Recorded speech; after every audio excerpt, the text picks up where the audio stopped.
প্রেগনেন্সির সময় কিন্তু একজন মায়ের কান্না করা একদমই ঠিক না। এই সময়টাতে সবসময় হাসি খুশি থাকা লাগবে, আর আপনি হাসি খুশি থাকলে কিন্তু আপনার সন্তানও হাসি খুশি থাকবে। কিন্তু আমার সাথে এমন একটা বিষয় ঘটে গিয়েছে যে আমার কান্না করাই লাগলো।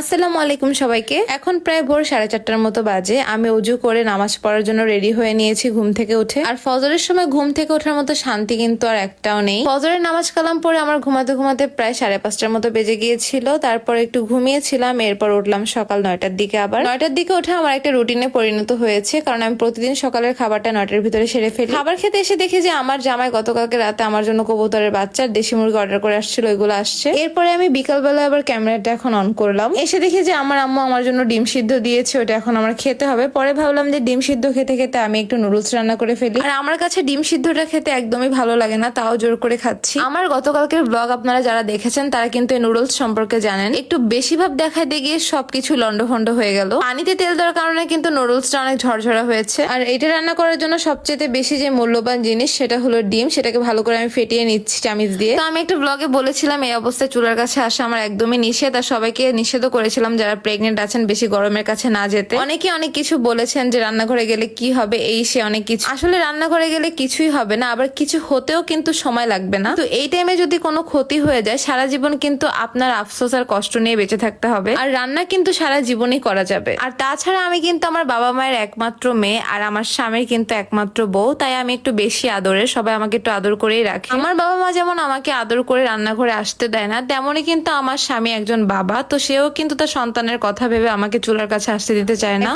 আপু আমিও 2 মাস ধরে খাচ্ছি, 95 থেকে 78 কেজিতে আসছি, সাথে ডায়েটও করতেছি। Please reply sister. ফার্স্টেই বলি যে মাশাআল্লাহ আপনি আপনার ওজন এতটা কমাতে পেরেছেন। এই কমেন্টের রিপ্লাই ভিডিও করার একটাই উদ্দেশ্য, দেখেন আপুটা কিন্তু 2 মাস ধরে স্লিমিং পাউডারটা খাচ্ছে, পাশাপাশি কিন্তু ডায়েটও করতেছে। সে 95 থেকে 78 কেজিতে আসছে।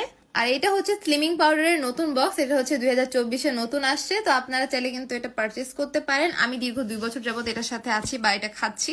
তো এই পেজটাকে আমি আমার এই ভিডিওর ক্যাপশনে মেনশন করে দিচ্ছি, আর কমেন্টে হচ্ছে পেজের নামটা লিখে দিচ্ছি, Facebook page grow long hair oil. Tata.